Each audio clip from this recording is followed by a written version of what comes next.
It's no secret the Cleveland Browns as an organization have made a ton of mistakes at the quarterback position. Whether it's players that they drafted that they didn't nurture properly, whether it's players that they didn't draft that they had the opportunity to draft, and whether it's moves they made at the quarterback position to get a starter that was ready made that didn't work out. We've seen every flavor of quarterback failure, unfortunately, if you've been a Browns fan, since the reactivation of the Cleveland Browns in 1999. What I want to talk about is how the Browns can avoid the mistakes of the last 20 years in their search for their next quarterback. But before I do that, I want to give a huge thank to my sponsor, DraftKings. Made it a long summer without basketball, but don't worry, the NBA is back. Get in on the basketball action with my partners at DraftKings. And right now, all new customers who bet just $5 will instantly get $200 in bonus bets.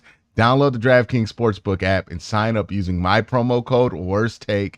The crown is yours. Stay in on the action and use your $200 in bonus bets to bet anytime touchdowns on DraftKings.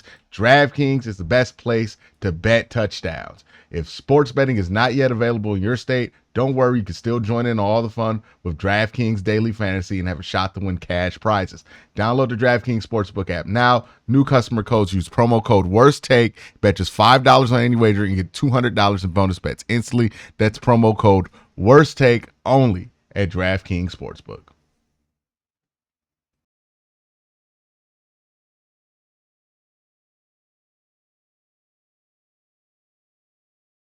So I'm recording this video after week 5. I don't know when this video is going to come up because it's a sponsored video, but after week 5, it kind of became apparent to a lot of people that this Deshaun Watson era was on limited time, in the same way that you had performances from Baker Mayfield in 2021 that made it obvious that this era was on limited time. Like, you can usually tell when a run with the quarterback is about to end. And to me, week 5, halfway through, you could tell this thing is closer to ending than it is not. I know some people are in denial about that fact. I know some people are maybe not in denial, but kind of depressed and think that this thing's going to have to go on for 2 years because of the contract. But Deshaun Watson might be on the roster for the next couple of years. He might technically be a Cleveland Brown, but I don't think he's going to remain the starter for very much longer. Hell, by the time this video comes out, Deshaun Watson may still not be the starter. He may be the starter. I don't know. But what I am going to talk about is what I want the Browns to do and how I want the Browns to learn from their mistakes that they've made in the past, or the mistakes that kind of created a mistake they've had in the past.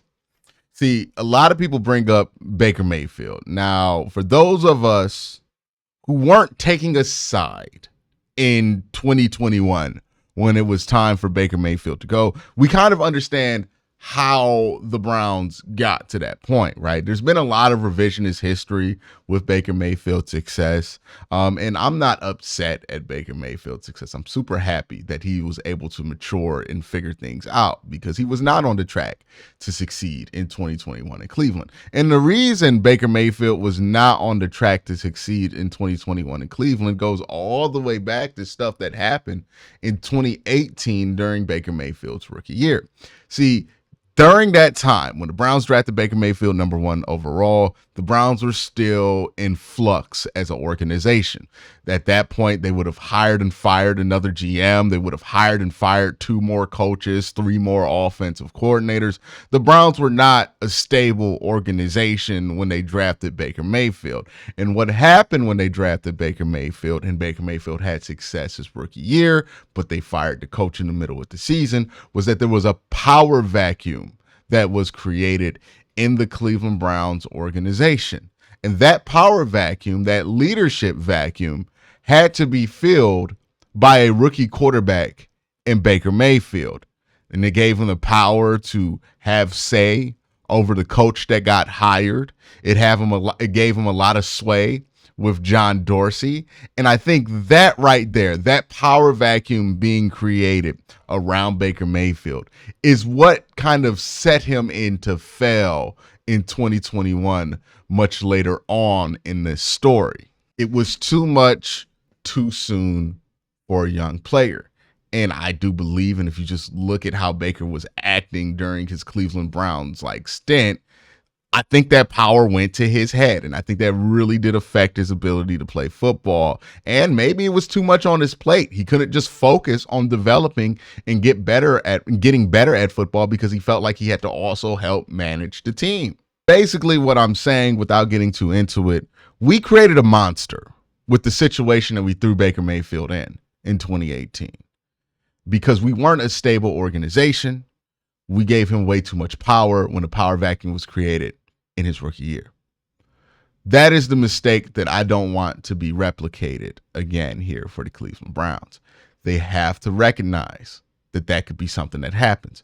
That's part of the reason, and some of the main reasons why I'm okay with keeping Andrew Berry and Kevin Stefanski over the duration of finding the next quarterback. Because think about the difference between a quarterback getting drafted here in 2018 versus a quarterback getting drafted here now.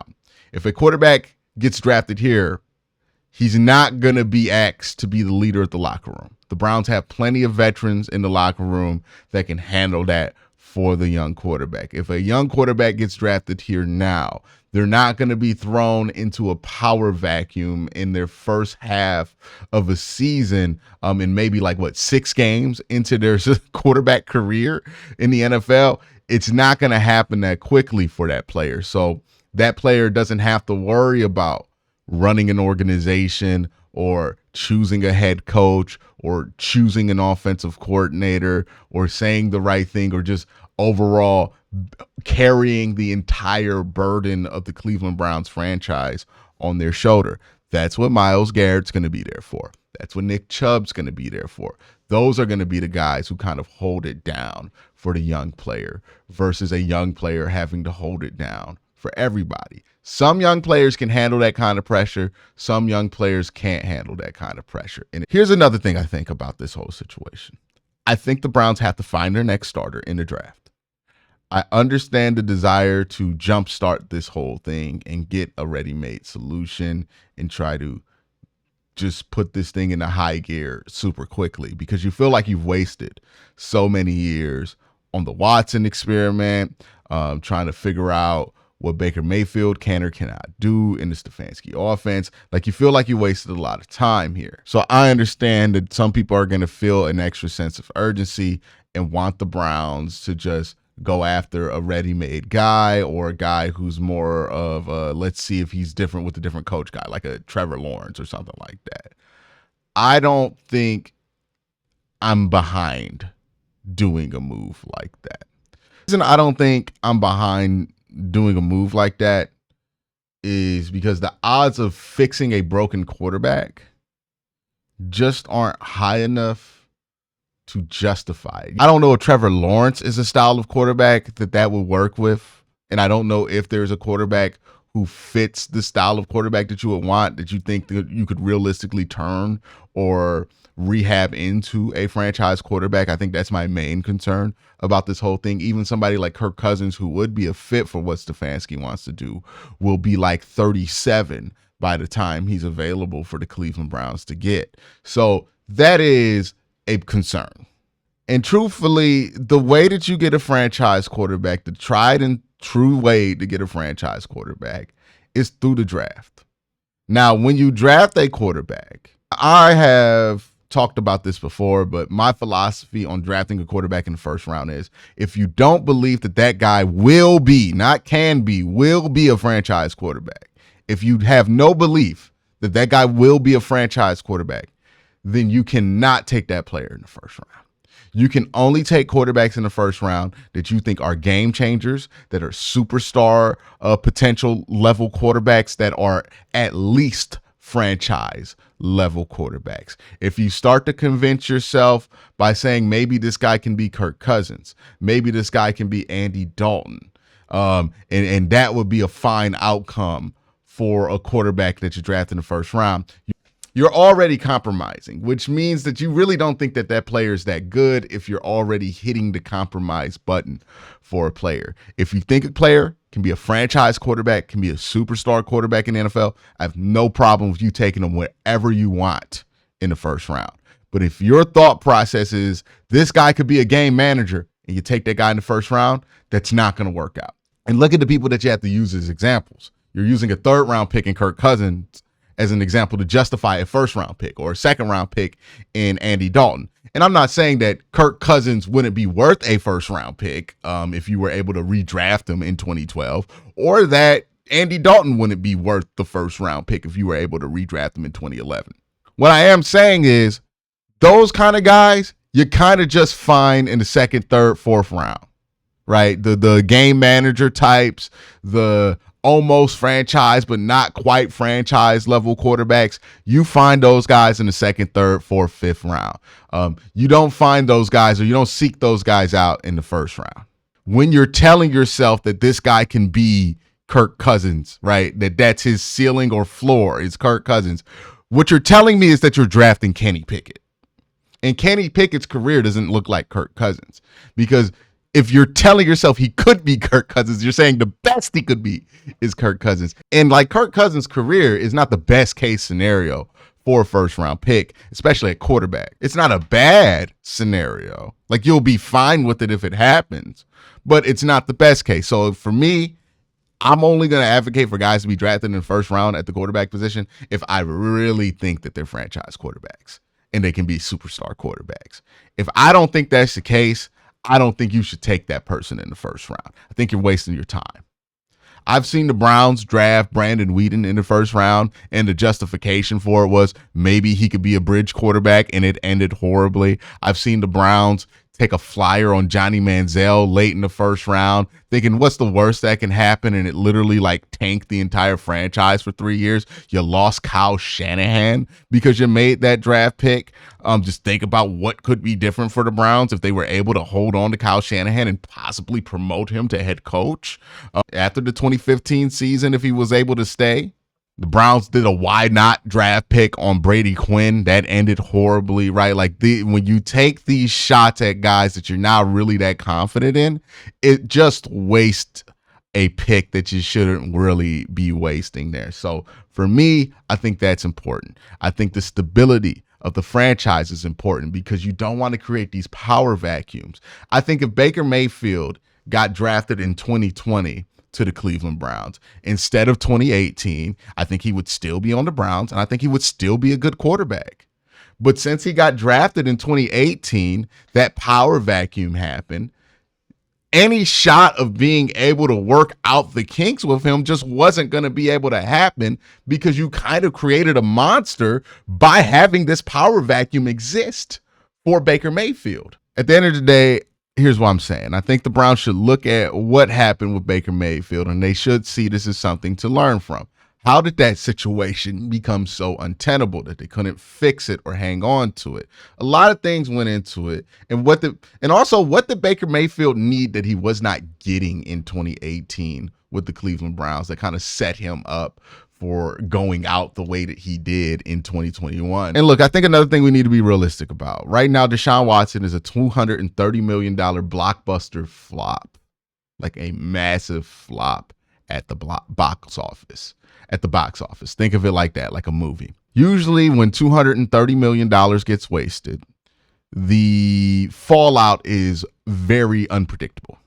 I don't know who's going to survive, who's not going to survive. This whole situation with Watson not working out. What I will say is this. Even if you move on from Stefanski and Barry, it's important that the Haslams keep this in mind, that it's really important that things be in place, leadership structure be in place, a overall culture be in place, that there's not going to be a power vacuum that is created for a young player or anything similar to that. Because what you want for your young developmental player to do is be able to play football and worry about getting better at football. And that player is going to have a hard time doing that if they have to worry about everything else in the organization. See, there's a reason why the good organizations keep getting the good quarterbacks, because they have the environment that's ripe for a quarterback to just worry about being a quarterback.